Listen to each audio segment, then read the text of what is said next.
slide. So which means, kung may, sabi natin dito kasi dati, ito yung patandaan mo. Nagbabago siya ng position, pero hindi nagbabago ng size tsaka shape, pati ng orientation. Position lang kasi in-slide mo nga siya eh. Pero ganito yung magiging case. So let's say meron tayong A na 2, 3. So dapat alam mo kung ano yung ng Cartesian plane mo.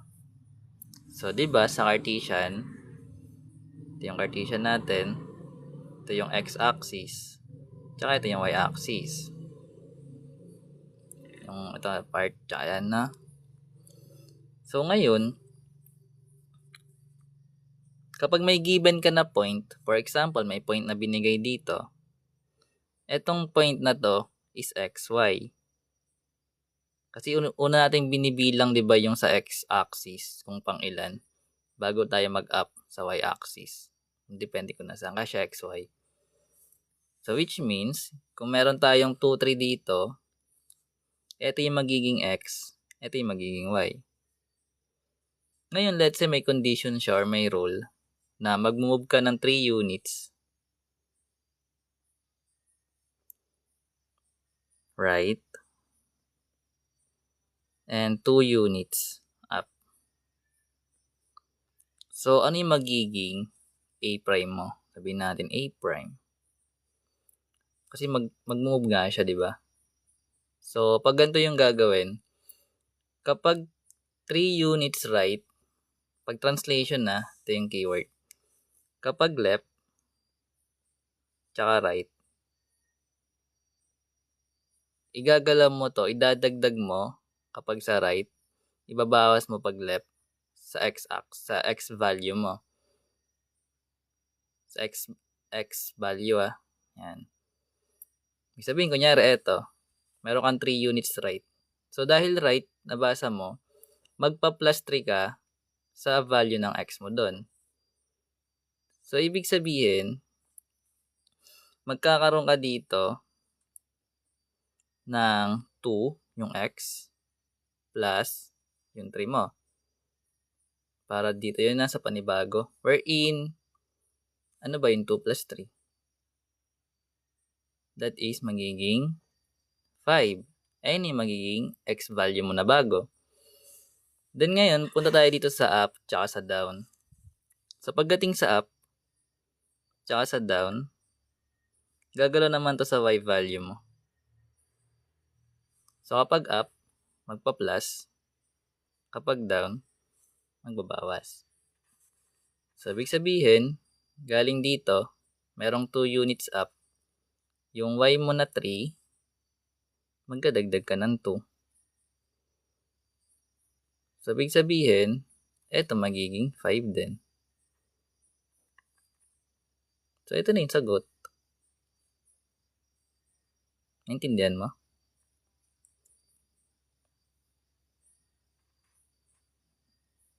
Nicole, naintindihan mo hindi? Ay. Wala na, tulog na. Tulog na. Goals. Kunyari, sige, kung naintindihan mo.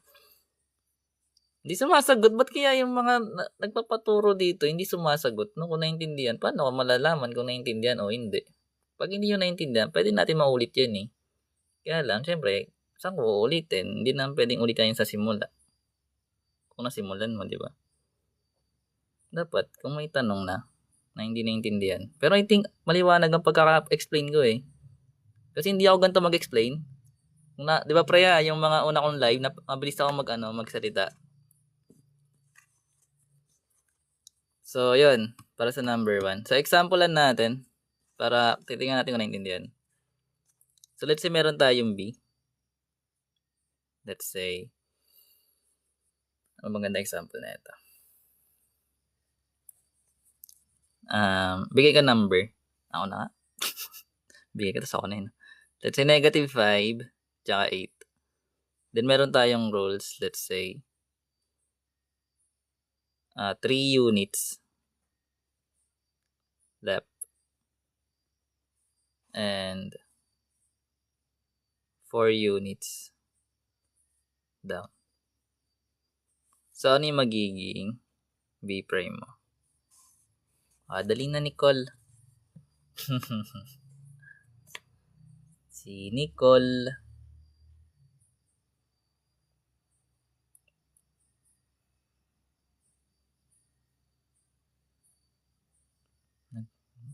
Ano na? Mental, kaya mo yan. Hindi ka naman siguro nahihirapan sa integers. So, pag hindi ka nahihirapan sa integers, madali lang to eh. Negative 8, tsaka 4. So, ayun, sinagutan na nila. So, basically, sabi natin, kapag left, gagalaw to sa x, no? So, ito yung x mo. Ito yung y. So, ibig sabihin, magma-minus 3 ka sa x. Then, magma-minus 4 ka sa y. So, which means, magkakaroon tayo ng b prime na meron ka negative 5 minus yung 3. Tapos, meron kang 8 minus 4. Si down. So, which means, yung negative 5 minus 3 is magiging negative 8. Then, yung 8 minus 4, magiging 4. So, ito yung magiging b prime. Kumbaga, nag-slide lang. Then, kapag may, let's say, image, so let's say, meron tayo, ano magandang image? Let's say, meron tayong 4 points. Saan ka ba ilalagay? Ito na lang. So, let's say, meron tayong A, B, C, D. Yan. Rectangle. Square. Kung ano man. Pero alam nyo ba na ang square sa rectangle? Pero a rectangle is not a square. So, meron tayo na ito guys, A, B, C, D. So, let's say yung A natin is 1, 2. Then, yung B natin, let's say, 3, 5. Sana tama. Then, yung C natin is, let's say,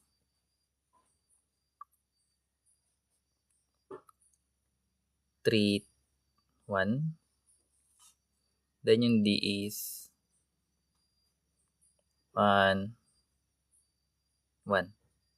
Mali ito. Ayun. Papakita ko lang naman kung paano siya ginagawa eh. Anyways, kung gusto mo siya i-graph, pwede naman. So, i-graph natin dito, may space pa naman. So, pag in-graph natin siya, marunong ka naman siguro mag-plot ng graph. So, meron kang 1, 2.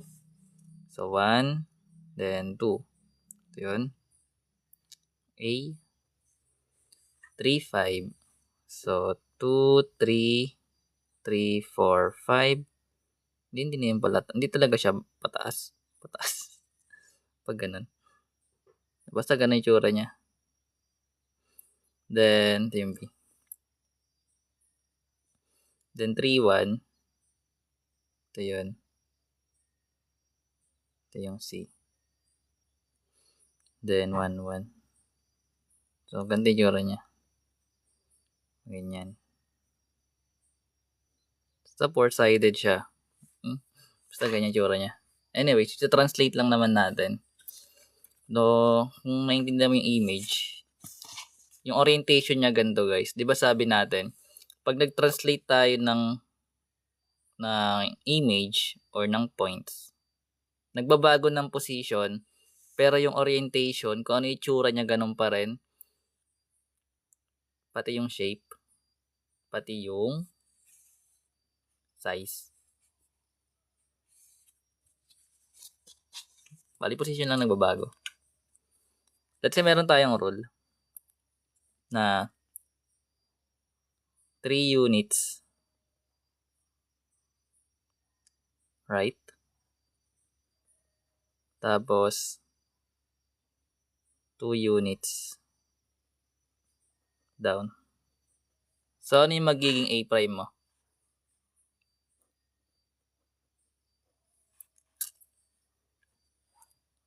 Pwede nyo na yung sagutin actually. Remember, pag right or left, mag-start tayo sa X na. Dito yung gagalaw. Kapag right, positive. Kapag down naman, sa Y. Ito, magpa-plus ka dapat sa X. Sa Y mo, magma-minus ka. So, meron ka ditong 1 plus yung 3, magkakaroon tayo ng 4. So, meron tayong 1 plus yung 3 units sa puntang right.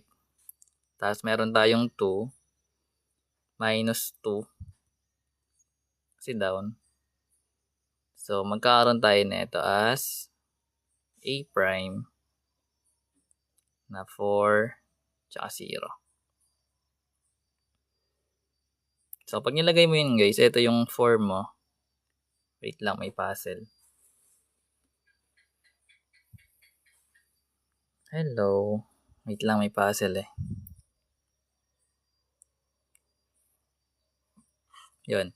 So, pag pinlat mo siya dito guys, yung A prime mo, dito na siya pupunta. So, 1, 2, 3, 4. Ito na yan.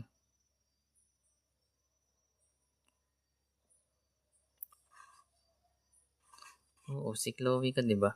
So, meron tayong B prime. Ano magiging sagot? Actually, kayang-kaya mo siya i-mental. Basta hindi ka nalito sa right and left, tsaka sa down, tsaka up. So, ano yung magiging B prime natin? Ayun si Kel, oh.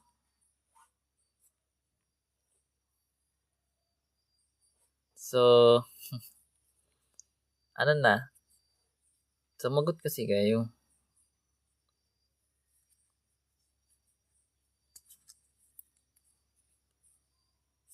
Oh, dali, sagutin mo nga ito, ano?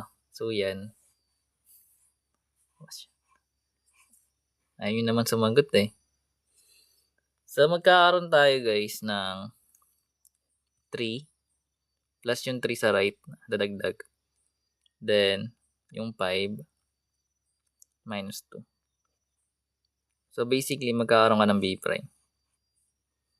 Magkakaroon tayo ng 6 tsaka 3. So, saan mo yung lalagay? So, bali meron tayong 6. 1, 2, 3, 4, 5, 6. Then 3 units. 1, 2, 3. Dito yung parte. Ito yung B prime.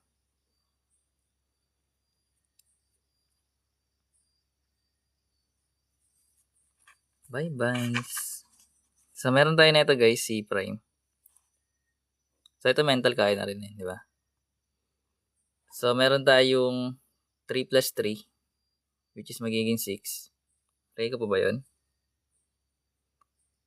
Basta ganun lang yung rule eh. Dali lang naman yun. Tsaka 1 minus 2. So, basically, itong C prime mo, magkakaroon ka ng 6 negative 1. That's correct. So, meron tayong 6 tsaka negative 1 sa baba.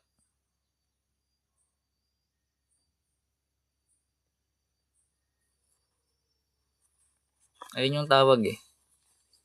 So, magkakaroon tayo dito ng D prime. Ito, anong kakalabasan? Kung meron kang 1, 1 na D, then may rules na 3 units right and 2 units down. Ano maging ordered pair mo na bago? 4, negative 1. Negative 1. So, magkakaroon ka ng 1 plus 3, tsaka 1 minus 2. So, which means, yung D prime is magiging 4. And 1 minus 2 is negative 1. So, meron tayong 1, 2, 3, 4. Then, negative 1 sa baba nun. Dito yung D natin. So, pag connect mo yan lahat, ay, dito pala dash line lang. Pero pwede na yung diretso na natin. Pares pa rin ng orientation. Nag-move lang yung graph. Kaya lang, di kasi pantay-pantay yung units, kaya parang lumit siya. Pero, kapag pantay-pantay yung units niyan guys, halos pares lang siya ng itsura, ng size. Nag-move lang. Tsaka ng orientation. Naintindihan mo? So, ang kailangan mo sa translation, by the way, marunong ka mag-integers, marunong ka